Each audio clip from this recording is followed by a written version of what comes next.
아이돌 그룹 더보이즈 출신 중학년이 사생활 논란에 휩싸였습니다. 일본 AV 배우와 뜨거운 밤을 보낸 정황이 포착됐는데 그 과정에서 대가가 오간 것으로 알려진 건데요. 성매매 의혹이 불거지자 불법 행위는 없었다고 주장하고 있습니다.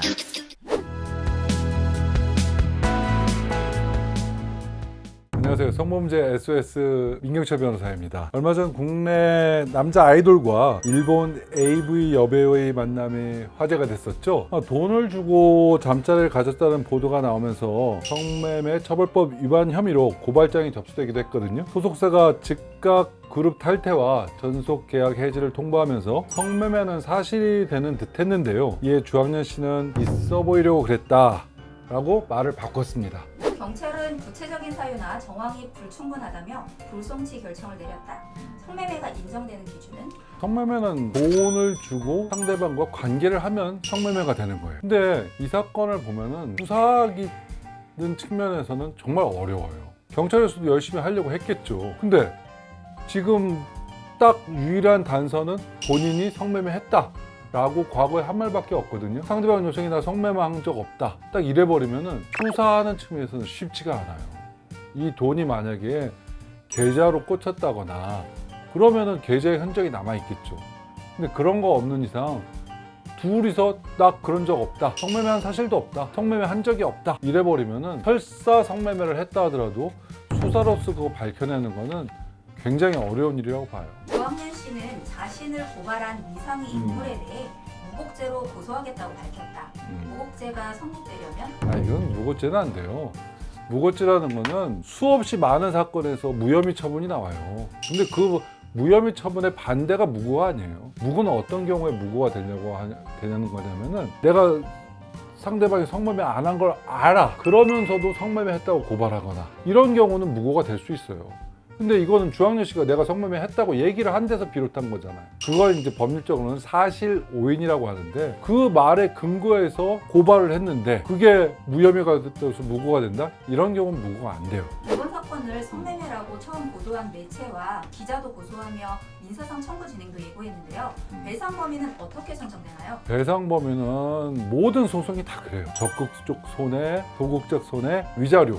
이 세 가지예요. 내가 손해가 발생했다고 하면은 만약에 내가 교통사고를 당했다고 합시다. 내가 교통사고를 난 것 때문에 병원에서 치료를 받아야 되잖아요. 이 치료가 하는데 들어간 비용이 적극적 손해야. 그 다음에 소극적 손해. 내가 병원에 가느라고 내가 일을 못했어. 못 받은 돈이야. 그게 소극적 손해. 그 다음에 위자료. 내가 이것 때문에 정말 마음 아프고 힘들었어. 난 이걸 경제적으로 산정하면 얼마 정도가 될 거야. 주학년 씨가 이걸로 만약에 지금 소속 계약이 다 해지되고 막 위약벌 나오고 그럼 내가 갚아야 되는 거 못 받는 거 정신적 손해가 되겠죠. 주학년 씨가 구성하기 나름인데 이 사건은 독특하게 자기가 자초한 부분이 있는 거거든요. 내가 먼저 이런 얘기를 해서 그런 거니까 손해가 인정될 수도 있어요. 왜냐하면 정확하게 확인 안 해봤다는 측면에서 고의는 아니지만 과실이 있다 이렇게 판단될 수는 있어요. 그래서 손해배상이 인정될 수는 있는데 그 금액을 얼마가 인정될지는 소송이 진행되는 과정에서 구체화될 가능성이 높아요. 소속사는 주학년 씨에게 약 20억 원의 배상을 요구한 것으로 알려졌어요. 성매매가 아닌 사적 만남이라면 전속계약 해지 사유가 될 수 있을까요? 그건 어렵죠. 해지 사유라는 거는 요즘 유명 연예인들은 소속사하고 할 때 계약을 다 맺어요. 그 계약서에 어떤 해지 사유가 딱 돼 있어요. 그러면서 대체로 있는 게 소속 연예인의 뭔가 잘못된 행동으로 인해서 사회적인 굉장히 반향이 안 좋을 때 그러면 이제 전속 계약을 해지할 수 있는 사유가 되거든요. 주학년 씨 그냥 결혼 안 한 젊은 분이잖아요. 젊은 분이 다른 여성을 만난다는 거는 그건 뭐라고 할 수 없는 거죠. 근데 문제는 이게 마치 성매매한 것처럼 자기가 말을 했기 때문에 그게 정말 성매매일 수도 있고 아닐 수도 있다고 저는 봐요. 그건 제가 몰라요.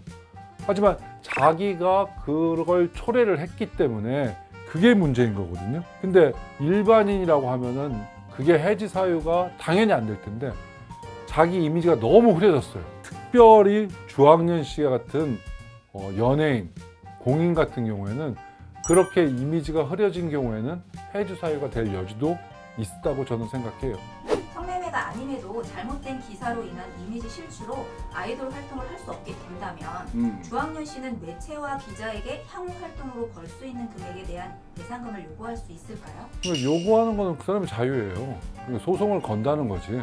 근데 소송에서 인정되고 안 인정되고는 굉장히 그 소송 과정에서 결정이 될 거예요. 근데 이 사건의 특징은 아까도 말씀드렸지만 자기가 자초한 부분이 있는 거예요. 그리고 상대방의 과실이라고 하면은 정확하게 확인을 안 해본 과실이 있을 수 있어요. 분명히 소송을 청구하면은 거기에 대한 공방이 오고 갈 것이고 저는 일정 부분은 주황년 씨가 돌려받을 수 있다고 봐요.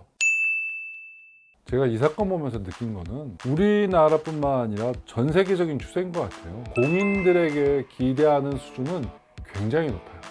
굉장히 높아요. 근데 그거를 망각하고 한 행동의 그 결과가 본인이나 사회에 너무나 큰 충격을 줄 수 있다는 거예요. 사회적 책임, 공인들의 사회적 책임이 얼마나 중요한지 이 사건을 통해서 알 수 있지 않나 그런 생각을 해봅니다.